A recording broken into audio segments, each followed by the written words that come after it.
नमस्ते। कभी सोचा है कि विश्वास और धोखे के बीच की वो पतली सी लाइन कहाँ होती है? आज हम इसी की पड़ताल करेंगे। नकली गुरुओं की दुनिया में जहां आस्था का इस्तेमाल एक सोची समझी साजिश के लिए किया जाता है। जरा सोचिए, किसी पर अपना सब कुछ लुटा देना, पैसा, भरोसा, यहाँ तक कि अपनी आत्मा भी, और एक दिन पता चले कि ये सब कुछ बस एक बहुत बड़ा धोखा था। ये वो दर्द है जो हजारों लोग झेलते हैं जब उनका विश्वास चकनाचूर हो जाता है।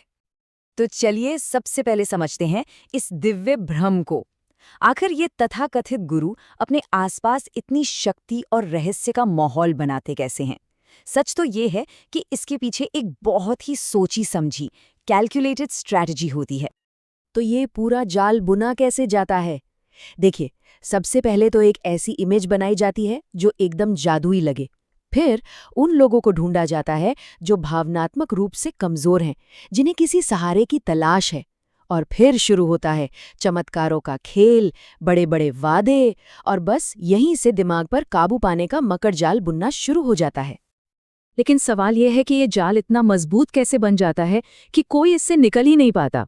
आखिर वो ऐसा क्या करते हैं? और यहीं पर हम बात करेंगे नियंत्रण के जाल की। एक बात साफ समझनी होगी, ये सब एक रात में नहीं होता।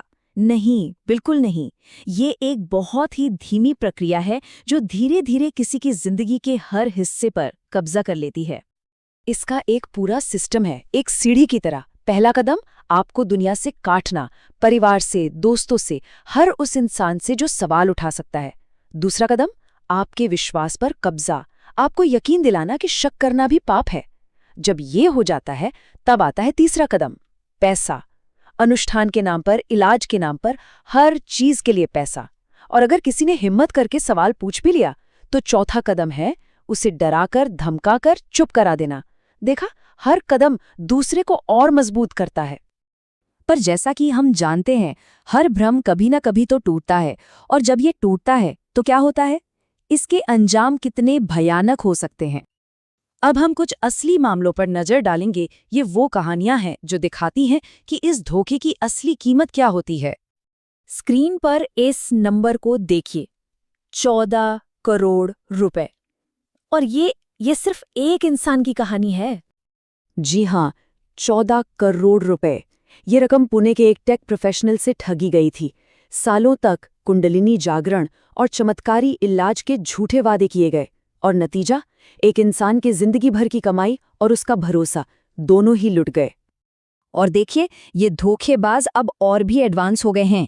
अब मैदान में आ चुकी है एआई डीप फेक टेक्नोलॉजी।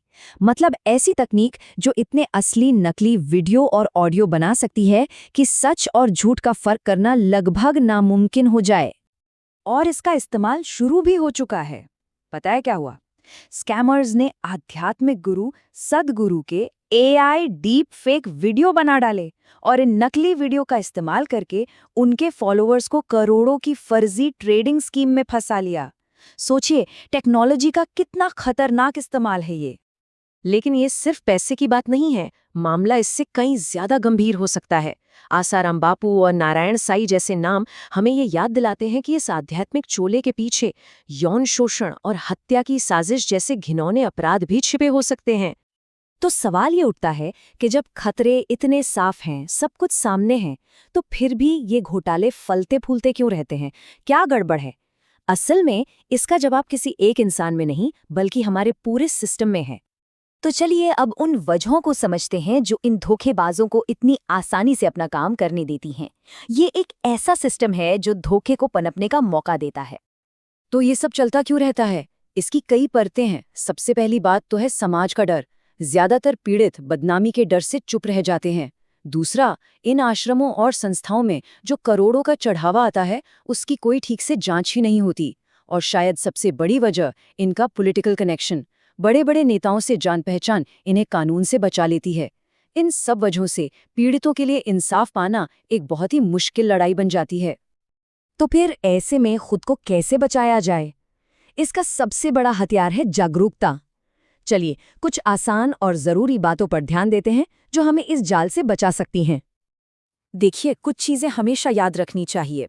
पहला, अगर कोई चमत्कारों के बहुत बड़े बड़े दावे करे तो सवाल जरूर करें।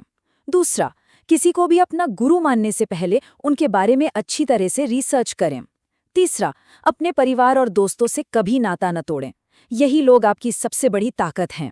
चौथा, अगर कुछ भी गलत लगे तो चुप न रहें, रिपोर्ट करें। और आखिरी बात, ये जानकारी ज़्यादा से ज़्यादा लोगों के साथ शेयर करें ताकि कोई और इस जाल में न फंसे। आखिर में एक सीधी सी बात है, सच्ची आध्यात्मिकता आपको ऊपर उठाती है, आपको अंदर से मजबूत बनाती है। वो कभी आपकी जिंदगी भर की कमाई नहीं मांगती, न ही आपके सवालों पर आपको चुप कराती है। जो ऐसा करे वो अध्यात्म नहीं, वो सीधा सीधा शोषण है। तो आज हम आपको इसी सवाल के साथ छोड़कर जा रहे हैं कि आखिर आस्था और शोषण के बीच की वो बारीक रेखा कहाँ है। ये एक ऐसा सवाल है जिस पर हम सबको सोचना चाहिए।